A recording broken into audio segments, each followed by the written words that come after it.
Yo, what's up, everybody? Welcome back to the channel. We have Speed Week coverage with my man, Will, the king of Athens.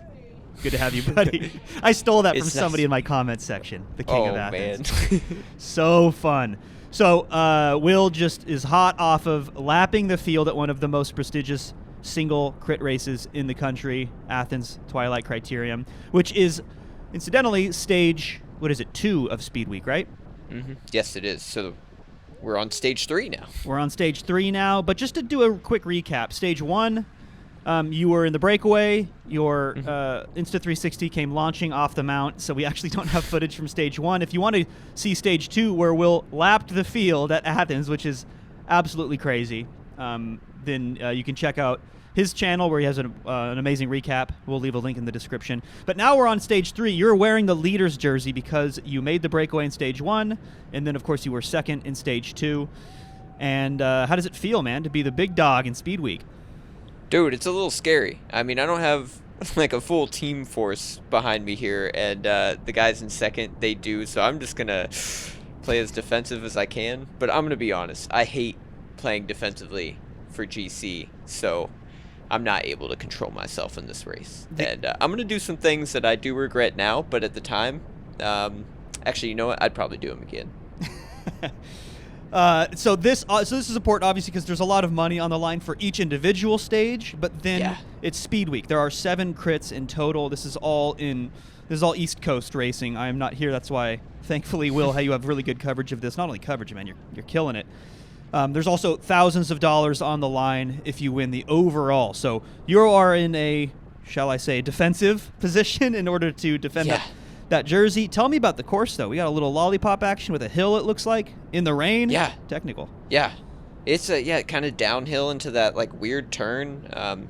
Obviously here we're pretty lined out. Like there's not a lot of good lines through these top sections here. And then into the finish straight here, which is pretty steep uphill, and it hurt every lap. I actually did start sagging at a certain point, but you can see here we're just kind of cruising up at this lap at 600 to 700 watts, so it's a defining feature of the course. And I think the years before there have always been breakaways on this course.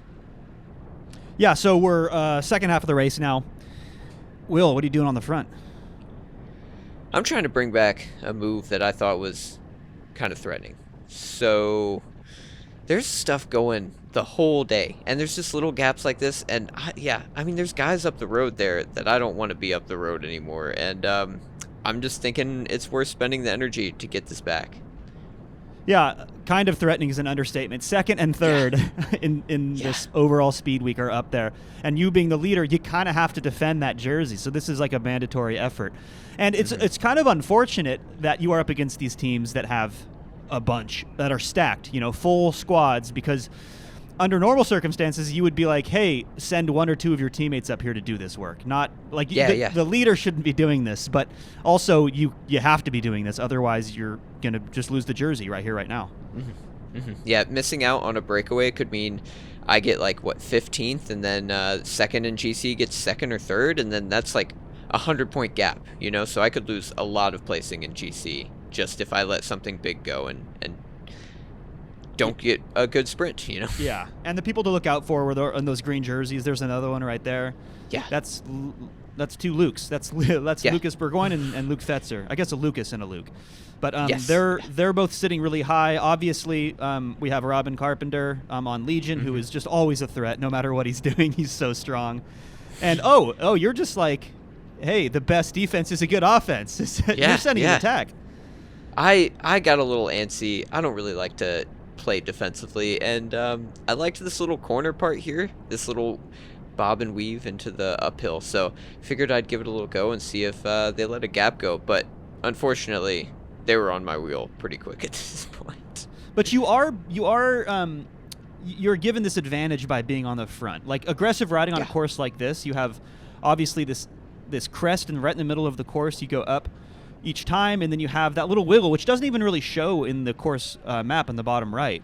But being on the front, being able to take these choice lines, like, it makes a big difference. But yes, you do get countered, and that's right on the hill.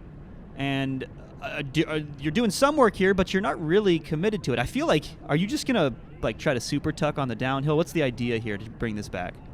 Yeah, I mean, it just looks everybody's kind of coasting up there, so I can do 90, 100 watts and just get super aero, and like it's gonna come back no problem on this downhill here. Or I can have guys like that come around me, and then yeah, we're just all together again. So I wasn't super worried about stuff like that, especially once you got crested over the hill. Everybody was just coasting because I think we were all fried from the past 2 races. So you do enough of those little efforts, and you just can't keep it.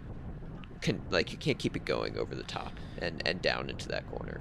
Yeah, and this hairpin, I mean, it doesn't really matter what's going on in the race. You're always going to be doing like 800 to 1,000 watts out of that hairpin, right? It's just the nature of hairpins in crit races. But another attack's going on the right here. A guy with the crazy-looking S-Works attacking. And are you following? Like, who's up there? This is yeah. You're taking stock of like who's in certain groups with the overall omnium in mind, I'm sure.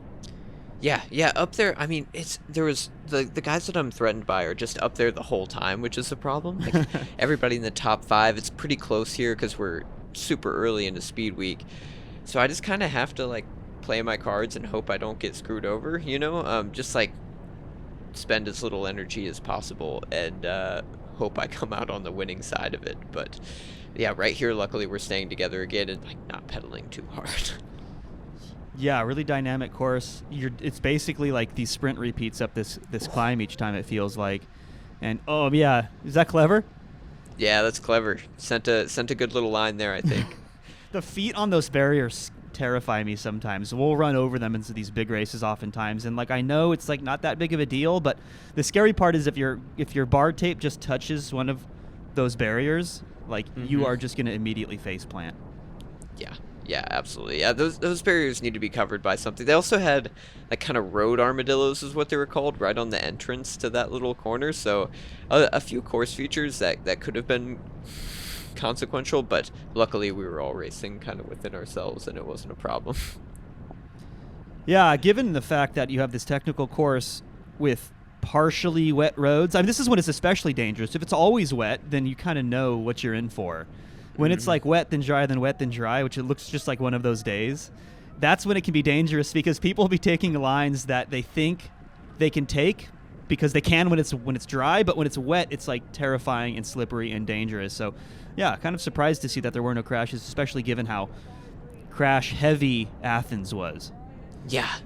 I mean, these Speed Week races are just like such big races, and we have big teams here, and there tend to be big crowds. Luckily, this one is a little bit more low-key, but it is still a pretty dynamic course as far as like it requires a lot of energy for you to go through, and a lot of these guys are tired from, I mean, driving through Atlanta, you always get the traffic, so you've been driving for like 2 hours a day minimum, which is wild.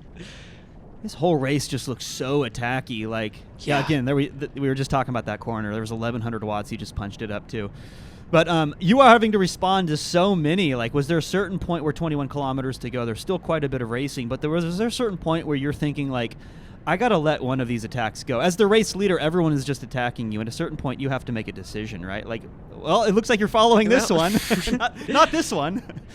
There are definitely certain points in this where I should have let things go. As you can see, I usually did not. I was feeling pretty good. My legs were, like, good from Athens still, and I was hoping that I was going to get into a good little move and stay away from the field sprint here.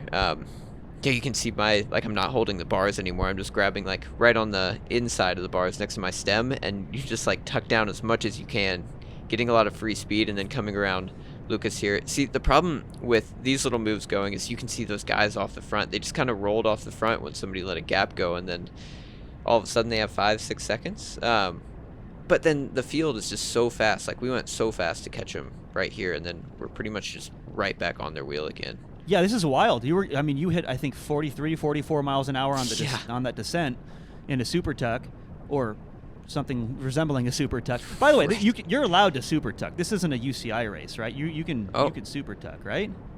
I'm not sure. I always err on the side of caution and just don't do anything that's frowned upon by the officials, you know. Wait, this is a good question. I'm surprised that neither of us know the answer. Somebody's gonna put a comment down below for us. Has USA Cycling adopted the no super tuck rule? That's the essence of the question, right? Because that was originally a UCI rule. I don't even know if it's rare for us crit boys to even consider super tucking, so we're confused. Help us, guys. Leave a comment down below. But you followed which Luke was that? Was that Fetzer or was that Burgoyne that you followed? That's Burgoyne right there. Yeah, followed him up to that move, and then look, I mean, we already got counted again, and there's like another big gap. So this is just a rinse and repeat cycle of this course with this like big hill and like a little technical section. This is one of those days with normalized power that's got to be close to 400 for you. I'd imagine. Yeah, I did. I think 375, 380 for this day, and man, Ouch. it was hot too, so I felt it. All right, let's fast forward and see how the end of this race shakes out. All right, William, we're like 3 laps to go, and another threatening group off the front. I mean, this entire race, these are 90-minute crits? No, this one's actually a little shorter. I think it's just an hour crit. So 60 minutes of getting 1-2 to death by, oh yeah, here we go. So responding to yet another breakaway, like I'm sure at a certain point, I mentioned this earlier, like at a certain point you must have just been thinking like, can somebody else start chasing, please? Yes, absolutely. But I mean, looking on the front there, Lucas Burgoyne was there, and like his teammate Luke is up the road, so he's going to do everything he can to just like sit up and let that gap go. So I knew like I had to make a decision right there to go ahead and send it pretty hard, just to keep that pace up, because like we're coming into 1 lap to go here, I think. So it's getting down to crunch time. If there's a big gap coming through that, it's not going to be good for me. It's the curse of the leader's jersey, man. Everyone's trying to take a wet bite out of you, and Yeah, right. and up to this point, like in your defense, what are we, 56, 57 minutes into this 60-minute race, and you've successfully defended it, right? Like, you've brought everything back. There's no breakaway up the road. You're actually getting a little pull here from one of the Legion riders. Is this? I think it's Robin. Yeah, it looks like Robin. But my question to you is, as we're kind of starting to get ready and position ourselves for the sprint, at what cost, right? Like, how much energy do you have left? What is it going to look like for the final 200 meters? Are you feeling pretty spent at this point? Oh yeah, my legs are kind of fried right now. Just coming up this hill and like a lot of torque has really like burnt my legs up pretty good. But I mean, I felt like I had to spend the energy often. I probably could have just gone ahead and like accepted that I could lose the jersey and then just waited for the end. No. But I'm not really like a sprint rider, so like I don't want to wait for the sprint. I'd rather have like a little breakaway if they'll let us go most of the time. Also, like, die trying, right? Like, you don't settle for, you're not that type of guy. You're not settling for like, well, I guess I'll lose the jersey, but I'll try my best to get second. Like, you're racing for the win. Yeah, and I want to attack and race this. Oh, yeah, it's man, coming into this finish here, like everybody's getting pretty choppy too, and like having teammates, having guys in your own jersey really helps. Just keep yourself safe here. Yeah, this is when teammates are going to make a big difference, and this is where just being a seasoned field sprinter is going to make a big difference. There are people that make careers out of being really good at this type of riding, which is like being comfortable, being uncomfortable. You know what I mean? Like that moment we saw a second ago that got real close, and people are touching, and it's wet, and we're coming through a corner, and it's 35 miles an hour. Like some people are just fine with that. A lot of it comes with experience. And you are one of those riders who's good at that, but at the end of so much hard work, I don't know, man. Like, you tell me. I don't know the outcome of this race, so I'm just making an assumption here.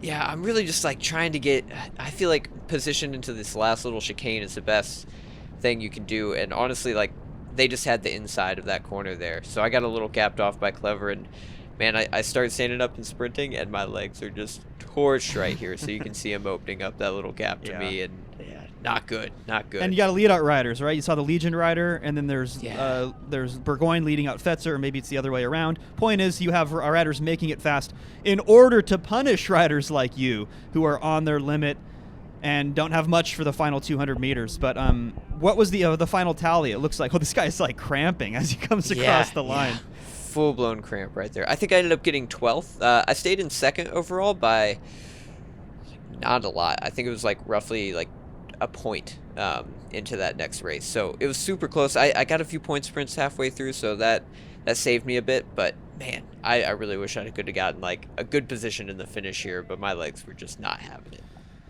Well, I think it was a good race, even though you lost the jersey. I'm really excited to see what's to come for the future races in Speed Week. You're about halfway through. Guys, drop a comment if you want to see more speed. Actually, you know what? We're doing more anyway. So just drop a comment and say hi. We'll respond to all of them, or at least as many as we possibly can. We'll really appreciate you capturing this really special event, and wish you the best of luck in the days to come. Thanks, Jeff.